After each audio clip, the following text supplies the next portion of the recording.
looks like he may be in the open. He is, in fact. Come on, just drive him to the shell. Yeah. Wasted.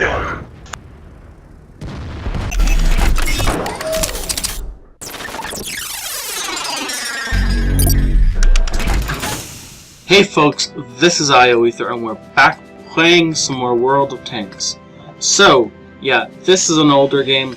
This is really very interesting, Mr. Btw. We're not going to listen to you for the rest of the game, obviously. So, obviously, this is an older replay. This is a 9.5 version. This is Ronnok in his SU-14-1 on airfield. It's a Tier 8 game. And once again, World of Tanks is trying to throw me off my game. Now, yes, this is an artillery replay. For any of you who don't realize, I love playing my artillery.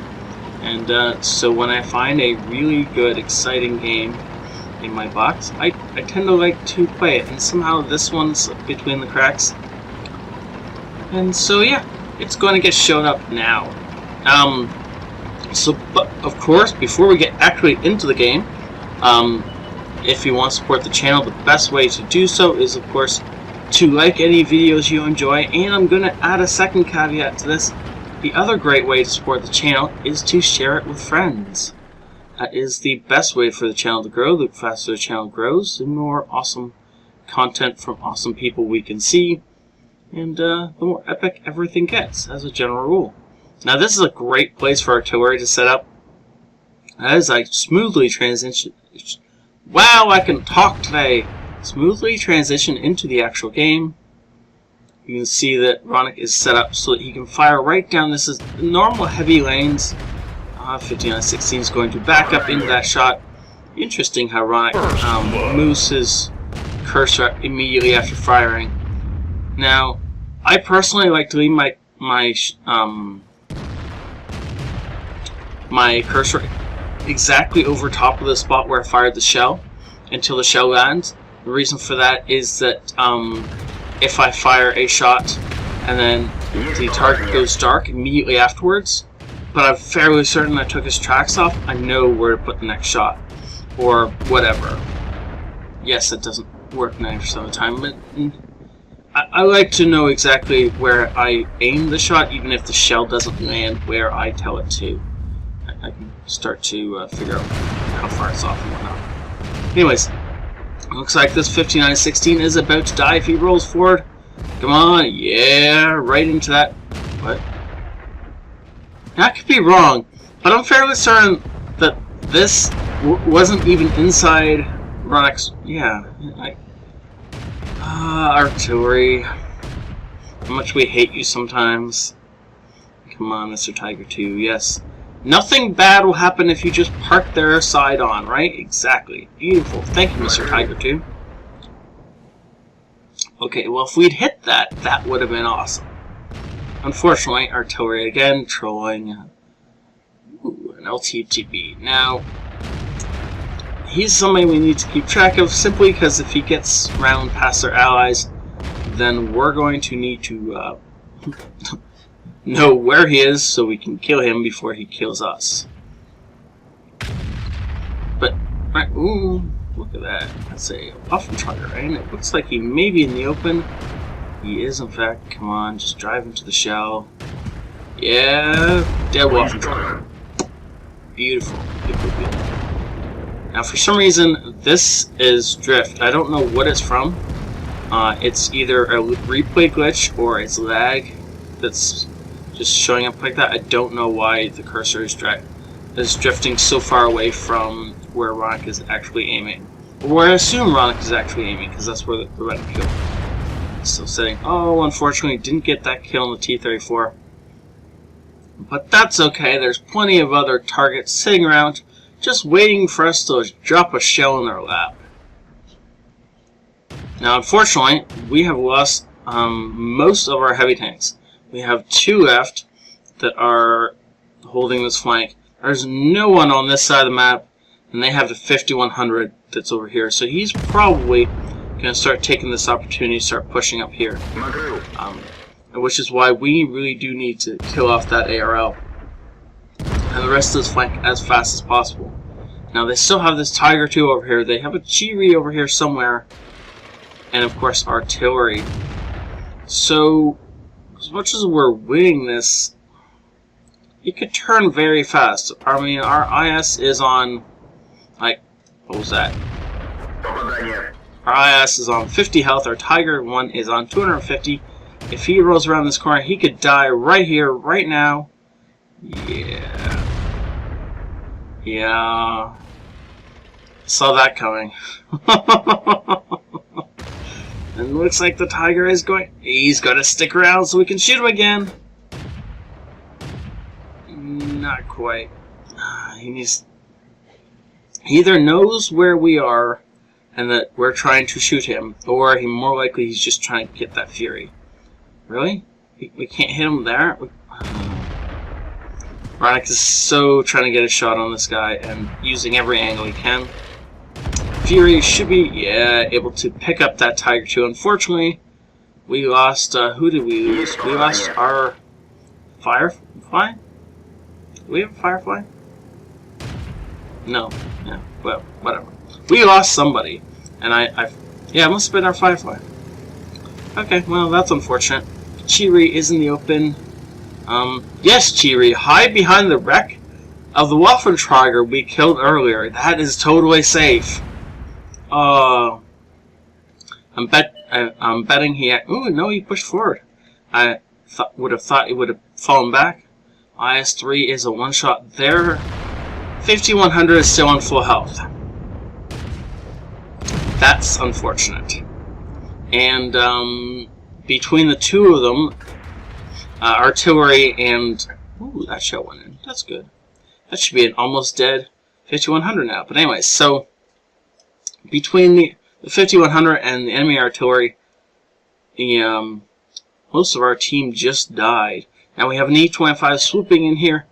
Ooh, unfortunately it seems we didn't pen that shell on the 5100, which is a little weird considering it's a 5100. It's not like it has all the armor in the world. Ooh yeah, dead 5100 now though, so that's good. And now there's a Chiri, and once again our Vertigo is going for a drive in the country for no particular good reason. There we go, snapping back to where it should be, just in time to notice that the Chiri has killed. Oh, okay then. So the Chiri killed our E-25, and now it is an artillery war for the ages. We have the super fast SU-14-1. If you can't tell, I'm sarcastic there. This thing is actually slow as, actually it's not as slow as I remember it being. But it is definitely not what you would call a speed demon. The M4043 on the other hand actually has some speed to it, so if he wants to move, he can actually get into a decent position fairly fast. And Ronnok is going to just charge in and go for their cap.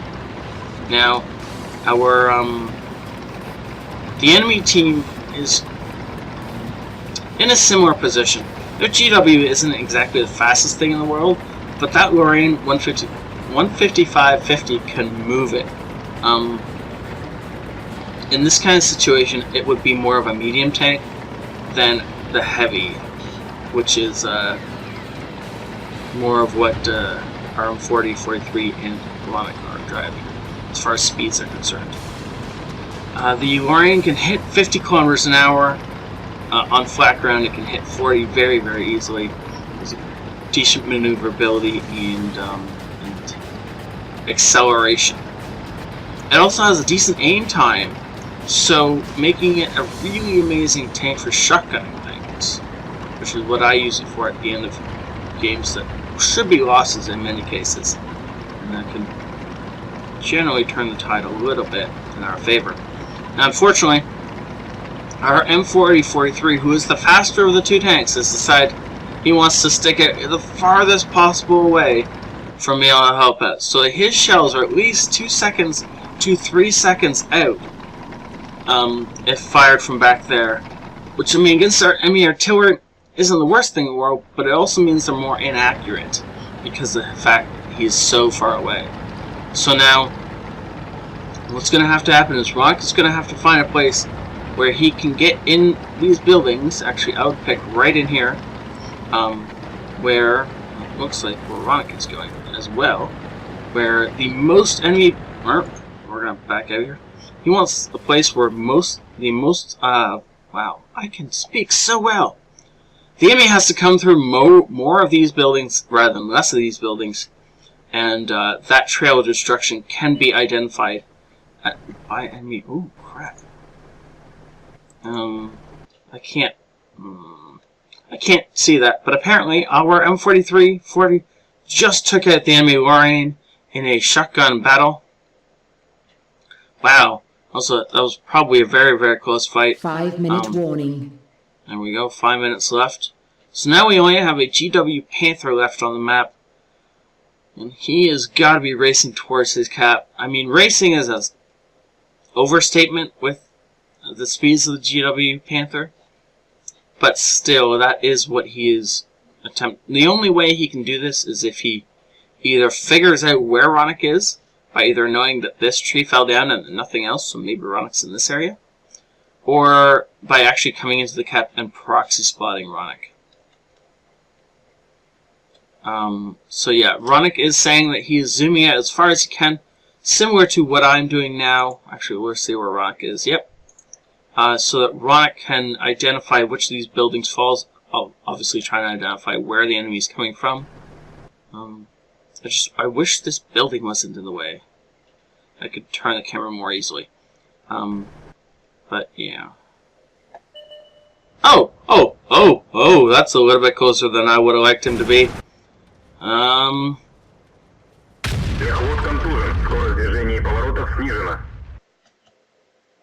What?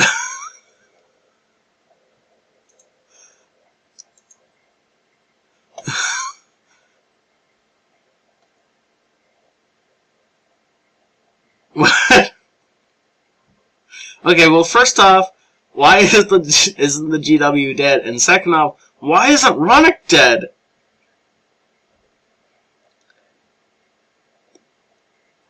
I have no answers for this. This is how the game ends. If I unpause it, the game will simply go back to the garage. The GW never fires his gun. Now, yes, Ronnok tells me in the comments that he blew out the GW's gun. So he can't fire at this point in time. But there was like 2 or 3 seconds after the GW came through that building where he should have been able to shoot Ronnok. But he didn't. This 240, by the way, is Ronnok shooting himself off the GW Panther. That's him damaging himself because the GW was so close. So I guess maybe the GW didn't fire because he didn't want to kill himself? I don't know. But either way, this is the closest, weirdest ending I've ever seen for an artillery fight. That was an awesome game, if a little bit puzzling at the end. 1700 experience, Master Badge, Ace Tanker, Bruiser, and then this thing. I think I've achieved one of these things over my, 13 to 18k battles. I don't remember how many battles I have. But anyways, I have, one of these things. These are insanely hard to get. This is drive an SPG and cause 10 times your health and damage. That's insane. High caliber. You know, anytime an artillery can get high caliber in any game, you're doing really well. And then, of course, Invader. Invader in SU-14-1. That is a medal to keep. This is a medal to keep. And this, of course, is a medal to keep. These are all just medals you don't see on artillery all that often. And it is fun when they happen. Look at that. The scoreboard has decided that it needed to include his name on the list of enemy tanks he damaged. That's interesting. 3,900 damage dealt. Wow, that's just about 4k damage in a tier 8 game. That's insane. Of course, 1,100 experience, and this guy deserves some props He did, in fact, manage to win the duel with the enemy Lorraine. And the GW, sir, you threw the game away at the end there. It's really, really unfortunate. You did do exactly the right thing. Unfortunately, deciding not to fire the winning shot for reasons I will never understand. And there we go. Look at that. Wait, that looks like 400 damage, doesn't it? Did that include the damage he did to himself? Because I feel like it did. But anyways, it doesn't really matter. That was an epic game. Thank you all for watching. Have a great night. This is ioEther out. Hey folks, this is ioEther, and we're back with some more world tanks. Side scraping. How to counter a player who's side scraping. So the E-100 is trying to side scrape. And you can see. Let's see where. Ronnok is actually firing at the engine deck of the enemy tank. And, well, that makes sense, because Ronnok's gun is actually higher up than the enemy tank's engine deck, so he can aim down. And if he concentrates right, and if he. Well, yeah, T-57. Really? How did you miss that shot on the T-57? Really? That was like a free shot. So the enemy E-100 is getting really pissed that Ronnok can somehow penetrate him without being, without exposing enough of his tank so that this guy can kill Ronnok. So Ronnok's, again, gonna shoot for the engine deck,